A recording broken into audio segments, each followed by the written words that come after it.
My name is Davide Fornari. I am a teacher and a researcher at the School of Design of Southern Switzerland in Lugano, in the Italian-speaking part of Switzerland. 1 year ago, I was in a residency in Rome, and I met Rob Giampietro, and we were discussing what we were doing. He was also in our residency at the American Academy. I was at the Swiss Institute. So I told him about this project, which is ongoing. It's called Reprogramma. I will talk a little bit about it at the end, but he invited me today to speak about Programma. I'm really grateful to Google team for the perfect organization. Yes, okay. So, Programma. Arte Programmata. It's a definition coined by two people you might know. One is Bruno Munari, artist, designer, and the other one is Umberto Eco. Probably you know him for the bestseller Name of the Rose. But back then, 1961, when he was working at the Almanacco Bompiani, which was a yearly publication of an Italian publisher, Bompiani, he was a journalist for the National Broadcasting Company and a writer. And he eventually became the famous semiotician and philosopher we all know. But back then, he had the task to come up with applications of calculators to arts and design. And he presented these applications as Programma for the first time. I will focus on a special group of Programma artists, Gruppo T, whom you might not know at all. Their span of activity was from 1959 to 1974, with a question mark, because the group was never dismissed, in a way. So some of them are alive, some of them, well, two of them passed away. Some of them kept on working as artists, some of them not. So, the Almanacco Letterario Bompiani of 1962 was edited in 1961.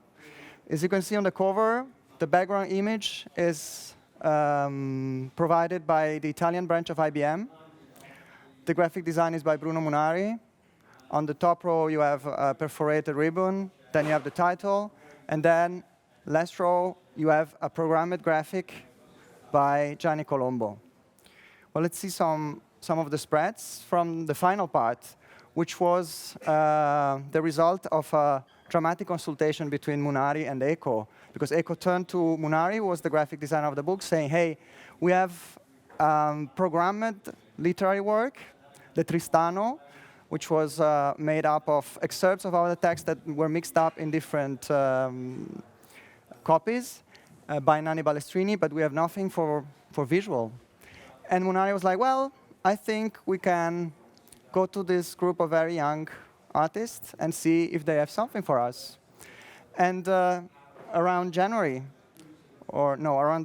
1961, Munari and Eco went to the studio of Anceschi, Boriani, Colombo, De Vecchi, and Varisco, and asked them to produce something cybernetic, something programmed, something where a rule would define the status and position of elements.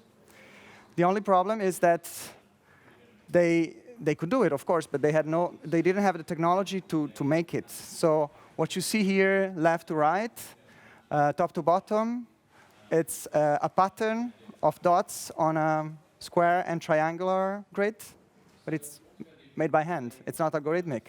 Then you have a vibrating surface on the bottom by Colombo. Second page, a sculpture, an ever-changing sculpture by Munari, but you can mount and dismantle. It's not really, it's programmed by the possibilities of hinges. On the bottom, a magnetic table by Boriani. And then third page, Castellani, and bottom, the first ever image processing. It's an image divided into little squares, they're numbered, and the following two examples show what happens if you assign a value to the numbers.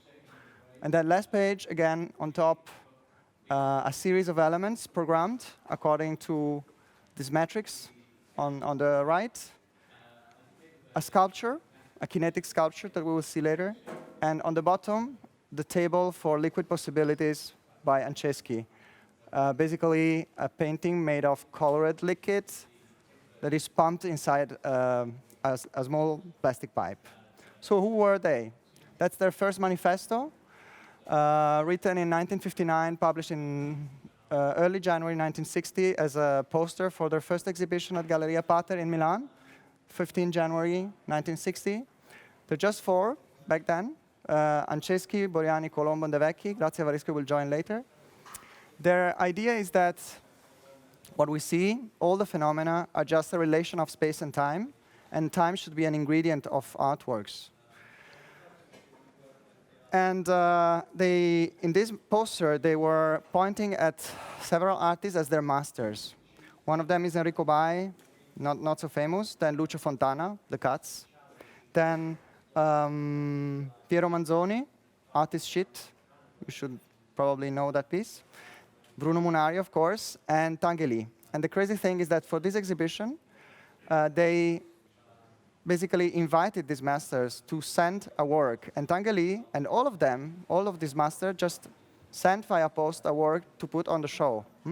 These artists were between 22 and 27-year-old. They were actually a bunch of kids who were trying to engage with established masters. So, of course, that's where Munari knew them from. He had been involved in this very first exhibition. And then Munari and Giorgio Soavi, who were consultants to Olivetti company, decided to set up a show of programmed art in May 1962.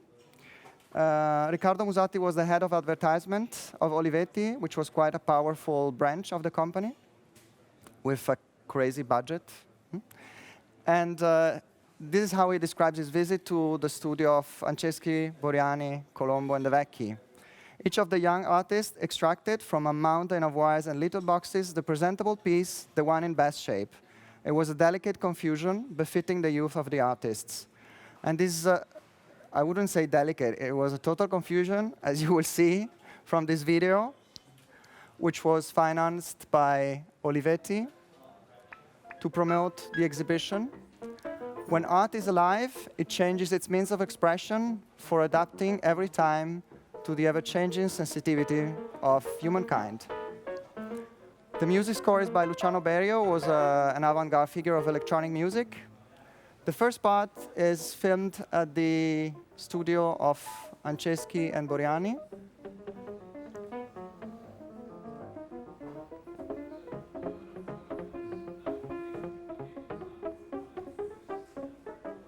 These are elements of a work we will see later in the show. And these are the tools they use to do their painting or sculptures. This is Boriani showing the effects of magnetic iron powder, which is at the base of one of its most famous series of works, the magnetic surfaces, sorry. And he's drawing the functioning of the box.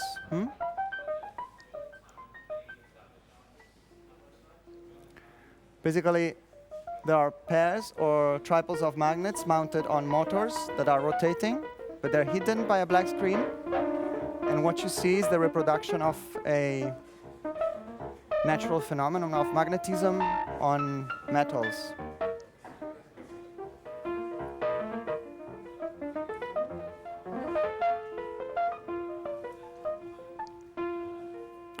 And this is Anceschi, then 23, playing with the pipes and colored liquids of the table of liquid possibilities. As you can see, if you trigger the work, the liquids move inside the pipes. And they produce this ever-changing aspect. And this is Gianni Colombo.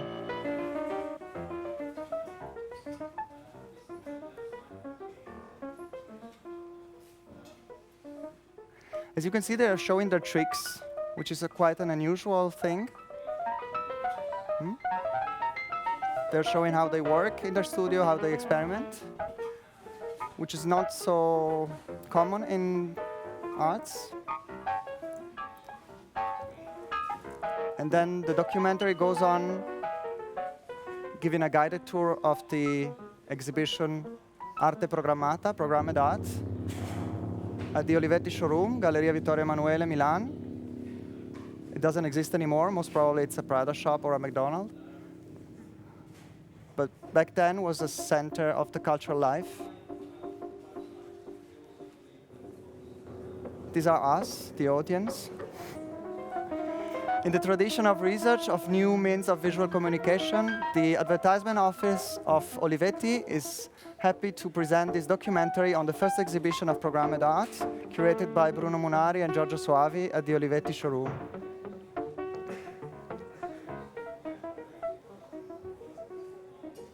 On the back you see the magnetic surface by Boriani. And here, pay attention, the audience is touching the artwork, which is one of the table of liquid possibilities by Anceschi.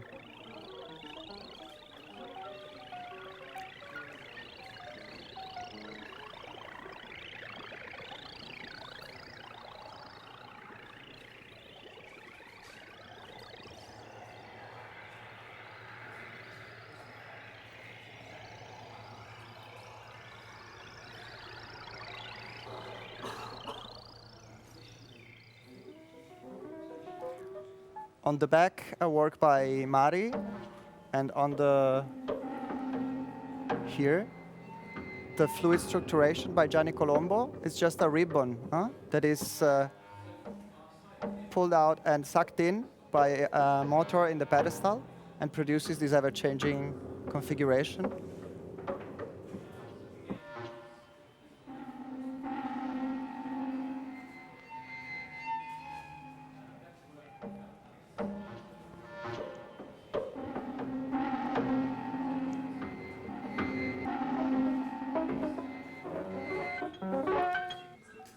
This again is a work by Enzo Mari, who's still alive, who's not part of the group. The exhibition featured Gruppo T, Gruppo N, Enzo Mari, and Bruno Munari. This, as you can see, is a total pixel extravaganza.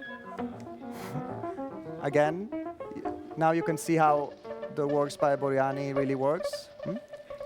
He added some obstacles to the magnetic powder in order to hide the repetitive pattern of the motors. Because the problem in programming is also adding a part of chance or random pattern that was very difficult to produce back then, since they could not work with algorithms.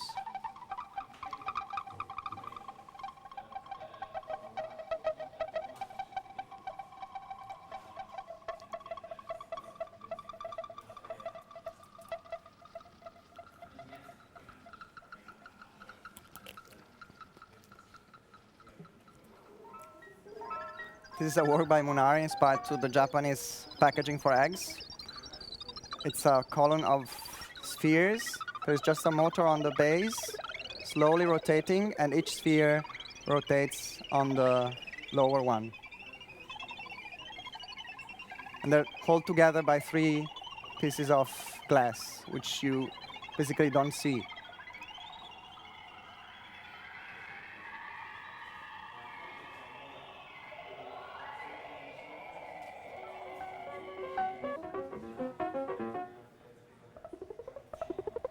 And this is a work by Varisco. It's a very long living series called Luminous Schemes, where 2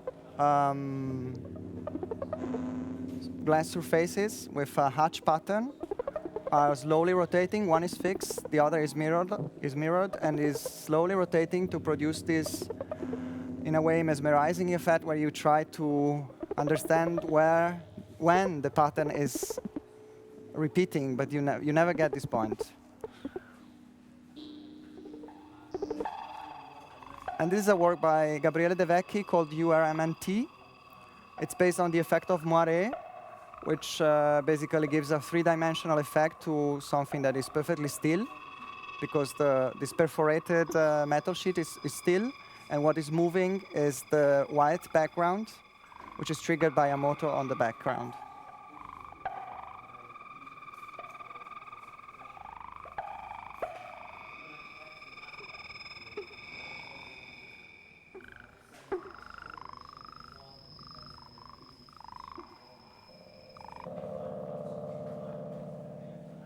These are works by the other competitor of Gruppo T, Gruppo N. They didn't work on kinetism, but only on visual perceptual effects. Basically, the changes are connected to the point of view of the observer. And the other work is a large glass box full of ping pong balls that you can change by touching it.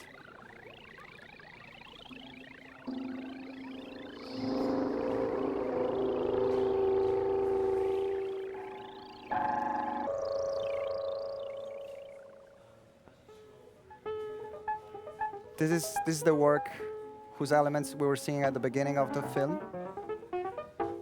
And as you can see, you can only enjoy the work if you touch the elements and rearrange them.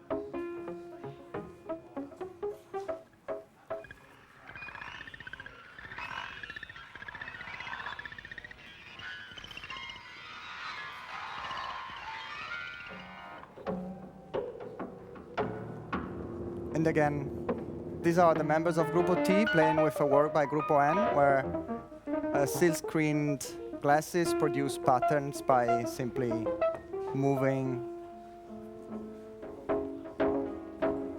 manually moving the pieces.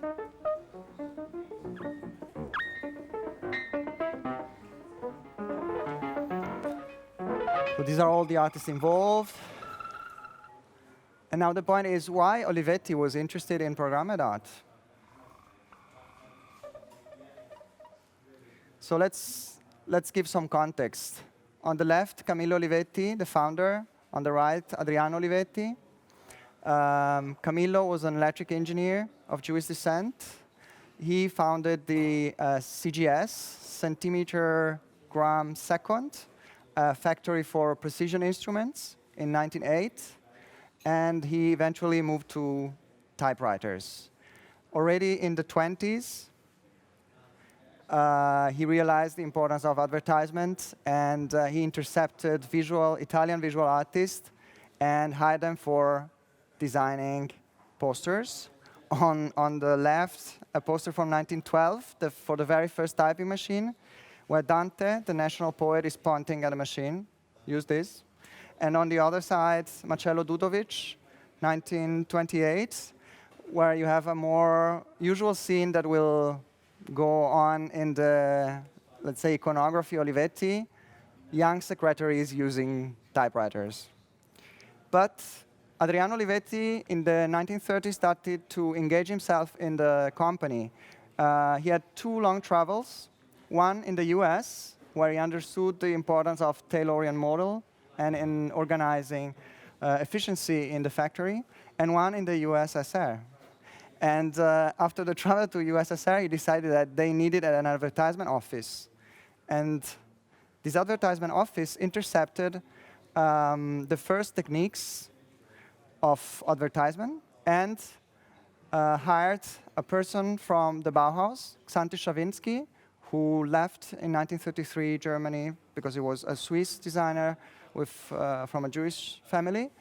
He was forced to leave Germany, and he arrived at Olivetti and completely changed the style of the corporate identity, using photography, using collage, and using grotesque typefaces, etc. So this was all part of, let's say, a strategy of Adriano Olivetti to deliver a holistic, high-quality product with a huge drive for society. He was not only interested in providing good work tools, but also in sell them in the best possible situations. These are just 2 shops for you, for those who need some context. On the left, BBPR, Olivetti showroom in New York, 1954, 5th Avenue, 584, no longer existing. On the right, Olivetti showroom in Venice, the only one of a huge series of shops and showrooms, still existing, finished in 1958 by Carlo Scarpa. It's now it's protected as national heritage. And the exhibition in Milan, once it was closed, it was then moved to this space. So basically, they were producing typing machines. So what's the point with programmed art and algorithms? In 1959, they opened a calculators division the electronic calculators division, and which had a short life, because as you can see, Adriano Olivetti died in 1960. But they were able to put on the market for the very first time a transistor-based calculator, which was designed by, well, and produced by an incredible coordination team. Ettore Sozzas, if you don't know him, Olivetti typewriter called Valentine. He was the designer, the red typing machine. Mario Chu, an Italian from Chinese descent engineer who studied in New York and became a professor at Columbia University before Adriano Olivetti hired him back to Italy to take care of the calculator division. And then Tomás Maldonado, who is still alive, philosopher, artist, designer, who was director of the Hochschule für Gestaltung in Ulm, the School of Design, and was called by Sozzas to design the interface of the ELEA 9003, 156 icons on a keyboard. So the problem of programming was quite an issue at Olivetti. And they not only were part of the Almanacco Bompiani, as they provided material and bought advertising pages on the almanac, but they were really interested in the future of life with calculators. And, well, they didn't have the word computer back then, so they used electronic calculators. So let's go back to our bunch of kids. Here they are at their first exhibition, from left to right, De Vecchi, Boriani, Anceschi, Colombo, and in the other image, Grazia Varisco. De Vecchi had a background in silversmithing. Boriani was a set designer. Anceschi was a philosophy student. And Colombo was already an artist, as Grazia Varisco, but they were all attending the classes of fresco painting at the Academy of Art. And weird enough, they were doing frescoes at school, but producing a machine like this work, which is called Large Pneumatic Object, who was meant to be inflating and deflating in order to push the audience out of the gallery to the distress of the poor art dealer, Mino Pater, who had to sell this. So here they are a few years later. On the left, you see Cy Twombly. So back then, they were connected with the artistic scene. And they used to work like in a very industrial environment. The workshops of Varisco family or Colombo family, who had an electric company. So how comes that none of us, or most of us, didn't know about them? Massimiliano Gioni, who was the former curator of the Biennale 2 years ago in Venice, said, programmed art is one of the biggest taboos of contemporary art. And why is that? Why is it a taboo? Well, if we look at the features of these artworks, they change over time, very difficult to represent on catalogs. They involve the audience. They are also somatic art, because you cannot passively watch it. You have to engage yourself in using the artworks. And this is a big problem for museums, galleries, and collectors. They employ design research, making the results a hybrid of art and design, which in the 60s was quite a problem. And they embody technology, not just technology. As the Gruppo T described it, cartoonish technology.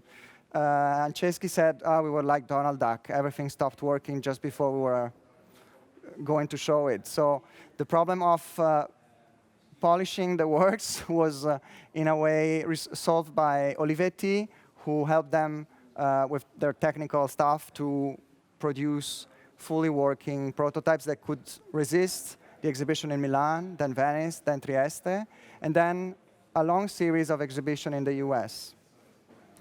So they change over time because you never get the same pattern. For example, with the magnetic surface, there's a short video and a close-up of how the magnets produce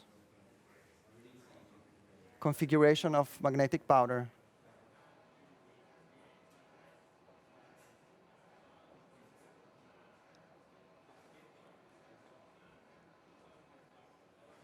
And as you can see, besides the manual triggers, what you have all the time is motors that rotate.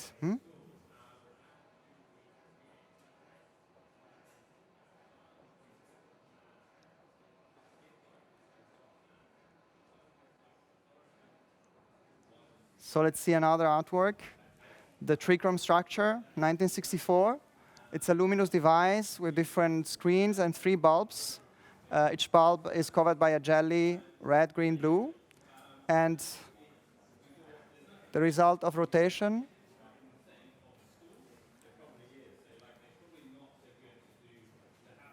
is the production of pixels.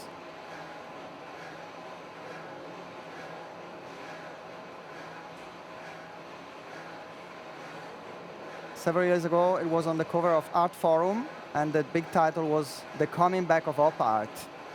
And of course, it's not op art, because the problem is that if you take a picture, it looks like an op art, but if you cannot render it, that's a problem.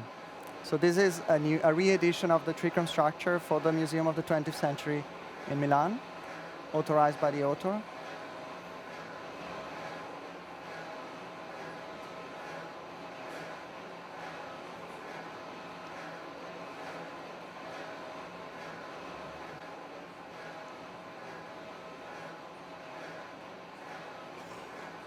It looks like a matrix of dots, of course. And this was an evolution of the work by Grazia Varisco we saw before in the documentary of the exhibition. It's again an ever-changing presentation of a very simple behavior. One glass rotating on the other.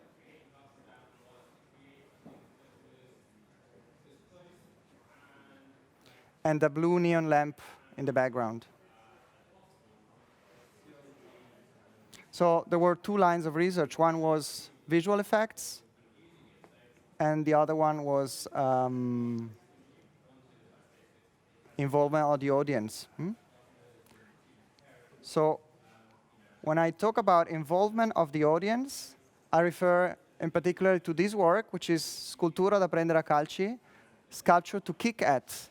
And literally, it's 8 blocks of foam connected to an elastic thread and to a base of metal to hold it, and you have to kick it.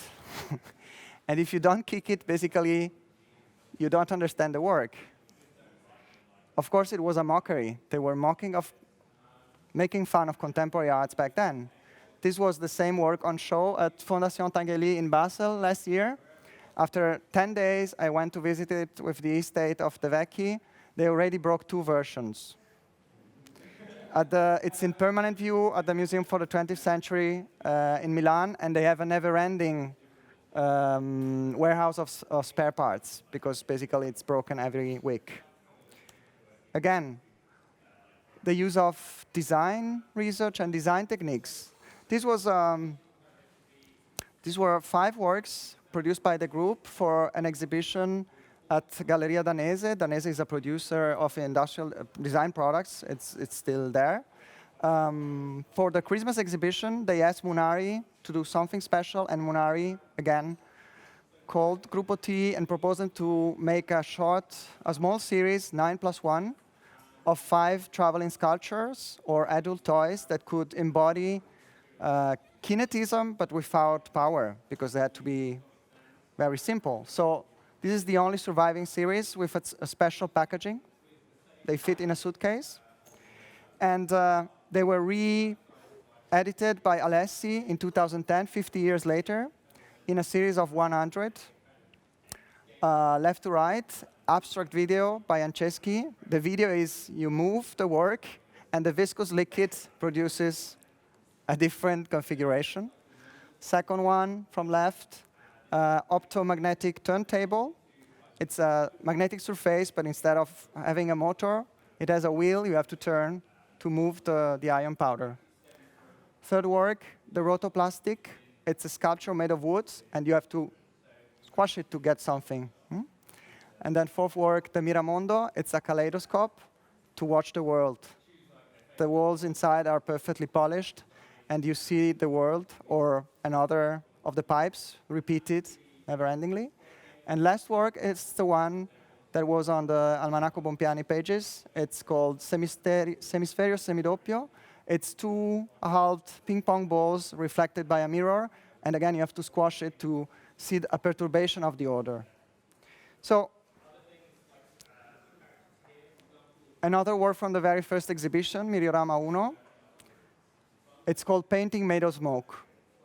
Well, you have the artists, Anceschi, Colombo, Boriani, De Vecchi, sitting under a glass box. As you can see, there is a pipe on the left and a pipe on the right. The pipe on the left pumps in vapor, and the pipe on the left sucks it out with an aspirator that is triggered automatically. As they were really making fun, Anceschi, who never smoked in his life, is smoking in front of the painting. And this was the construction scheme of the work. As you can imagine, impossible to sell with all this paraphernalia. You needed a pan full of water, the aspirator, the switch. The art dealer expected an exhibition, a group exhibition of informal painting, because the previous year he hosted this for Anceschi, Boriani, Colombo, and De Vecchi with a series of abstract painting, and they sold out, so he expected something similar. And no, they came up with the large pneumatic object, a painting made of smoke, an oxidative surface, and a burning surface. The burning surface was, I don't have pictures, but it's just, it's a sheet of polystyrene that had to be changed every day with a grid drawn on top, and there was a heated surface on the background, so it was burning all day on show. And the idea was like, oh, you go from a Vasarely to a Burri, but of course it was absolutely impossible to sell. Again, vibrating surface. It's an array of pins inserted in a surface of natural rubber, caoutchouc. That's the effect you have with an electric motor, which triggers the pins. And you have this random effect. And the problem was how to produce this random effect. This is a later edition, authorized by the estate. That's the back of the work.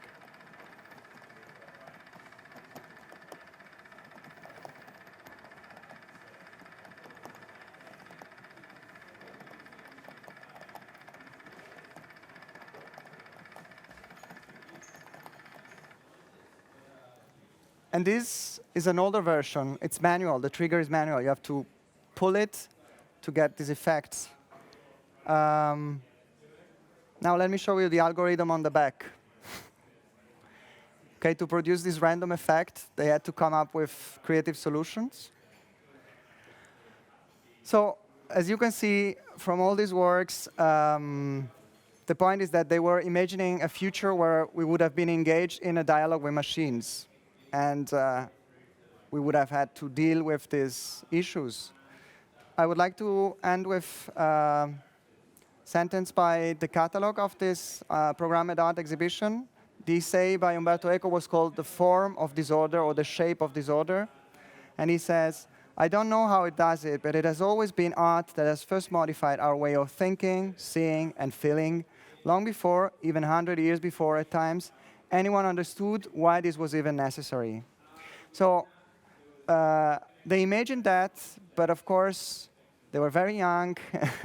They produced artworks that were very difficult to deal with, and in a way, except Gianni Colombo, who had a solo career by producing other works, environments especially, they had to turn to other works. Anceschi went to the Hochschule für Gestaltung in Ulm, became a design theorist and a graphic designer, moved to Algeria, came back to Italy and became a prominent design theorist. Gabriele De Vecchi accepted his family's tradition of silversmithing. The brand still exists, is no longer in the hands of the family. Boriani lives in Brazil, is still taking care of his archives. Colombo died in 1993. And Grazia Varisco is still an artist. She had a solo exhibition in London recently. So I would like to thank you for your attention, and you have you can get much more information on the website of this project I manage with Serena Cangiano, reprogrammed scoreart.cc.